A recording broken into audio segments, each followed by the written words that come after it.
এটা কি হলো? কি হলো এটা?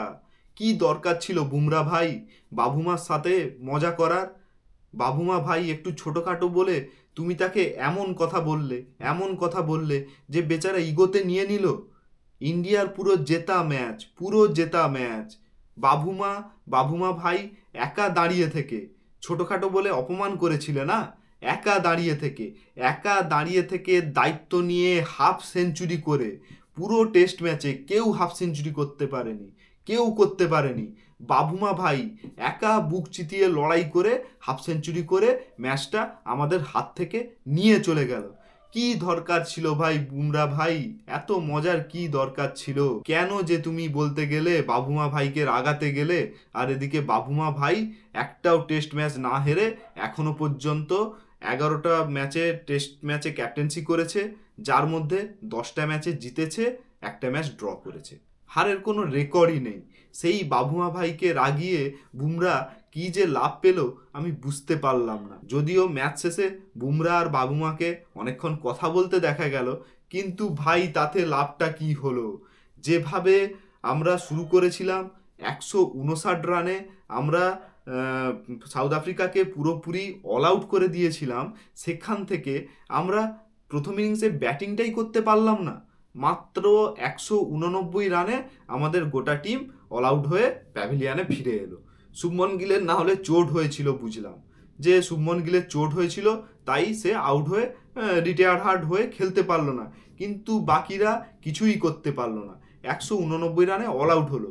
ভালো আশা পেয়েছিলাম, সান্ত্বনা পেয়েছিলাম যে একটা 30 রানের হয়তো তাহলে একটা লিড দিয়েছে, টিম ইন্ডিয়া একটা কামব্যাক করতেই পারে, সাউথ আফ্রিকাকে ভালোভাবে আউট করে দিতে পারে 100 রানের মধ্যে, ম্যাচটা সহজেই জিতে যেতে পারে। কিন্তু ভাই বাবুমা ভাই সামনে আবার সেই থাম হয়ে দাঁড়ালো বাবুমা ভাই। প্রায় যখন 7 উইকেট পড়ে গেছে সাউথ আফ্রিকার, তখন বাবুমা একা লড়াই করে 55 রানের নট আউট থেকে সাউথ আফ্রিকাকে একটা সম্মানজনক স্কোরে পৌঁছে দিল। 91 বলে 7 উইকেট পড়ে যাওয়া সাউথ আফ্রিকা করে ফেললো 153 রান। তেমবা বাবুমা একাই 136 বল খেললো, 55 রান খেলে নট আউট থাকলো, আর ভারতের কফিনে শেষ পেরেকটা যেন পুঁতে দিল। আমরা ভেবে রেখেছিলাম কি টিম ইন্ডিয়া বড় টিম, এই 125 রান 30 রানের টার্গেট কি করতে পারবে না? কোথায় কি! বাবুমা ভাই রিগোতে যে এতটাই লেগেছিল, নিজে তো একা লড়াই করলো, শান্ত থাকলো না, সঙ্গে সঙ্গে তাদের বোলারদেরকেও লেলিয়ে দিল। ফার্স্ট বোলার এসে জ্যানসন এসে প্রথম ওভারেই 2 উইকেট নিয়ে নিল, যশস্বী জয়সওয়াল, KL রাহুল। বাস আমরা তো ভাবলাম যে ম্যাচটা পুরোটাই প্রায় চলে যাবে, এবং যা ভেবেছিলাম, মনে যা কু ডেকেছিল, সব কিছু সত্যি বলে প্রমাণিত হলো। কি হলো? টিম ইন্ডিয়া ম্যাচটা জঘন্যভাবে হারলো। 93 রানে গোটা টিম ইন্ডিয়া আউট হয়ে প্যাভিলিয়ানে ফিরে গেল। আয়ারাম গায়ারাম, এলো গেল। তো এইভাবে ম্যাচ যে হারলো সাউথ আফ্রিকার কাছে, এটার একমাত্র কৃতিত্ব কিন্তু আমাদের বাবুমা ভাইয়ের। না বুমরা বাবুমাকে এরকম একটা খিস্তি মারত, আর বাবুমা ভাই ইগোতে নিয়ে নিত, আর টিম ইন্ডিয়াকে তার নিজের ঘরের মাঠে, আমাদের অতি প্রিয় কলকাতার ইডেন গার্ডেন্স, সেই ইডেন গার্ডেন্স যেখানে অস্ট্রেলিয়াকে ঐতিহাসিকভাবে হারিয়েছিল team India, Harbhajan Singh hattrick করেছিল, VVS লক্ষ্মণ, রাহুল দ্রাবিড় হার না মানা ইনিংস খেলে ফলন বাঁচিয়ে টিম ইন্ডিয়াকে ম্যাচ জিতিয়ে ফিরেছিল। সেই ইডেনে 3 দিনে ম্যাচ শেষ, ইন্ডিয়া টিম 93 রানে অল আউট। এর থেকে লজ্জা রাখার কোনো হয়তো জায়গা নেই।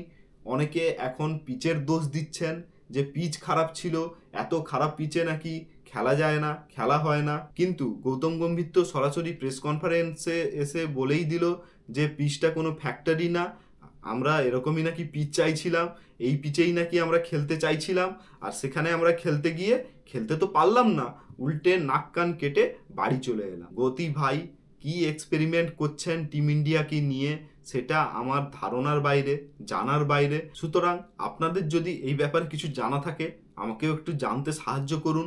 আপনাদের মূল্যবান মতামতটা কমেন্ট বক্সে দিন। আমি বুঝতে পারলাম না এইভাবে পিচ বানিয়ে 3 দিনে ম্যাচ শেষ করে কি লাভ হলো, যেখানে আজকেও 40,000 দর্শক কিন্তু মাঠে এসেছিল।